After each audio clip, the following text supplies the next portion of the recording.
officer had picked me out of the queue. "We've had an anonymous tip-off that you're smuggling art." I'd be led off to curious and disapproving looks from my fellow passengers. On arrival at my destination, my host would grin broadly. "So, how was your trip?" Luckily, he hadn't played any pranks on me today. For weeks, I'd managed to put off this meeting.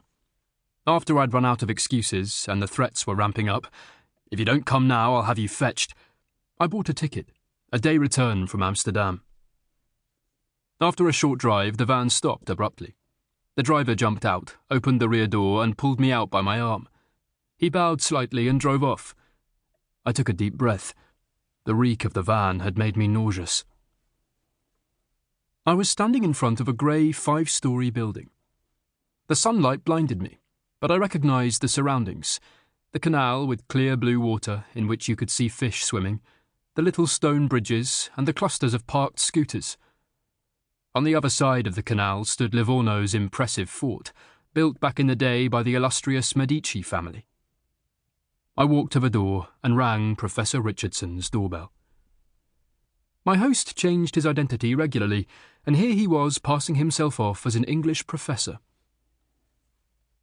"Qui est?" someone asked through the intercom. "Arthur." I climbed the stairs to the 5th floor. The last time I'd been here, there'd been a power cut, and I'd been stuck in the lift for an hour. The front door was open. A small Filipino man in a starched white shirt and a black waistcoat stood in the doorway, smiling at me. "Mr. Bront, always good to see you." I had a soft spot for Noah. He was working illegally in Italy to provide his wife and 2 little daughters in the Philippines with a better future. "Sir is in the living room, working." I handed him my coat and entered the living room. Sir turned out not to be working at all. Sprawled across his desk, he lay with his head on the keyboard, snoring away. Soft strains of Italian music came from the computer. Sleeping like a baby, that's how I preferred to see him. Because once he was awake, you had to be careful of this colourful character. He was one of the most dangerous guys the art world had ever known. Michel van Rijn. I'd made his acquaintance 15 years earlier. At the time, I was taking my first steps in the art world, as a collector. One of my acquisitions, a painting by the French post-impressionist artist Paul Madeleine, for which I'd paid several thousand guilders, turned out, after technical analysis, to have been painted around 1950. A minor miracle, given that Paul Madeleine had been dead for 30 years by then. Just like any art collector starting out, I'd been ideal prey for forgers and other fraudsters. Shortly after this, I came across an old newspaper article about a man called Michel van Rijn. It quoted a Scotland Yard spokesman as saying, "This Dutch villain's mixed up in 90% of all the big art world scandals and likes to claim he's involved in the remaining 10%. My interest was piqued, and I looked for more information online. It turned out that, these days, Van Rijn was a reformed character.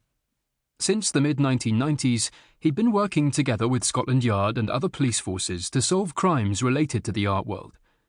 He also had his own website on which he unmasked dodgy art dealers, forgers and thieves, something that these unsavoury characters, his former colleagues, didn't view too kindly. But there were also rumours that Van Rijn had never really retired from his old profession. It was thought that he was still active and merely using his police contacts as a cover. The whole story fascinated me, and I decided to approach Van Rijn. Who better placed than he to warn me about the pitfalls of the art trade? I took a chance and sent him an email. To my surprise, he invited me over to his penthouse in Park Lane, one of the most expensive streets in London. That first meeting, 15 years ago, was something I would never forget. He asked me to sit down at a table next to a plastic skeleton. "My 8th wife, and the best one yet, because she never contradicts me," before going back to work on his computer. For an hour he hardly said a word, until the doorbell went. "That must be the postman. Could you open the door?" I collected the parcel and came back into the room. "I need to make an important call," Van Rijn said. "Wait in the corridor a sec, and while you're at..."